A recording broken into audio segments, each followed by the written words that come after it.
আজকে তোমাদের জ্যান্ত রুই মাছ দিয়ে বড়ির ঝোল করে দেখাবো। তো পুরো ভিডিওটা স্কিপ না করে দেখতে থাকো। তো এই যে কত বড় সাইজের একটা রুই মাছ একদম জ্যান্ত পুকুর থেকে ধরে নিয়ে এসেছে। এবারে এই মাছটাকে আমি বেছে নেব। তো চলো রেসিপিটা তোমাদের সঙ্গে শেয়ার করি। বিসমিল্লাহ।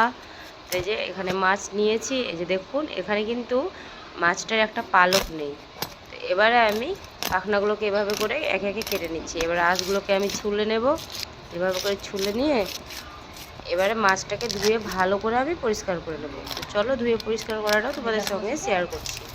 তো এই যে আমি প্রথমে পানির মধ্যে এখানে দিয়ে দিলাম। এবারে এভাবে করে কষে মাছটাকে ধুয়ে পরিষ্কার করে নিলাম।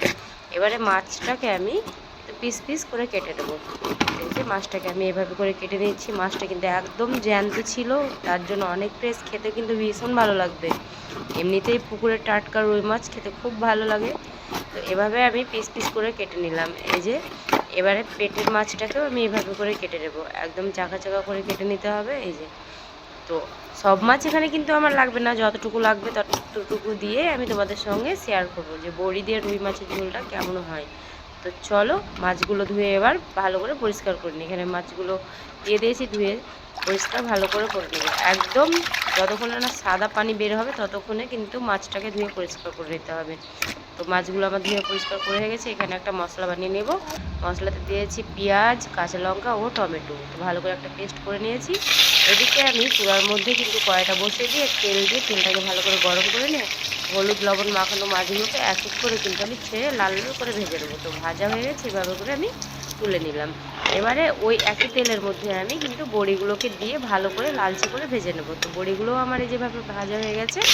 এবারে আমি ওই একই তেলের মধ্যে দিয়ে দিলাম কালো জিরা ও আলু। এবারে এই কালো জিরা ও আলুটাকে একদম ভালো করে ভেজে নিতে হবে। এবারে ওই আলুর মধ্যে আমি বাটা মশলাটা দিয়ে দিলাম। এক এক করে আমি মশলাগুলো দিয়ে দিলাম, হলুদ গুঁড়ো, জিরে ধনে গুঁড়ো, আদা রসুন বাটা, পরিমাণ মতো লবণ। এবারে ভালো করে কষিয়ে নিয়ে আমি এর মধ্যে ভেজে রাখা মাছ ও বড়িগুলোকে দিয়ে দেবো। এবারে ভালো করে নাড়াচাড়া দিয়ে এর মধ্যে আমি পরিমাণ মতো পানি দিয়ে ভালো করে রান্না করে নেব। তো আমি ওই মিক্সির এতে আমি পানিটা নিয়েছি যাতে মশলাটা ধুয়ে আমি দিতে পারি। ভালো করে নাড়াচাড়া দিয়ে এবারে ঢাকা দিয়ে আমি এটাকে 5 মিনিট রান্না করে নেবো। এতে করে কিন্তু আলুটা ভালো করে সিদ্ধ হয়ে যাবে। তো এই যে রান্নাটা আমার হয়ে গেছে। ভিডিওটি কেমন লেগেছে অবশ্যই জানাবে। আল্লাহ হাফিজ।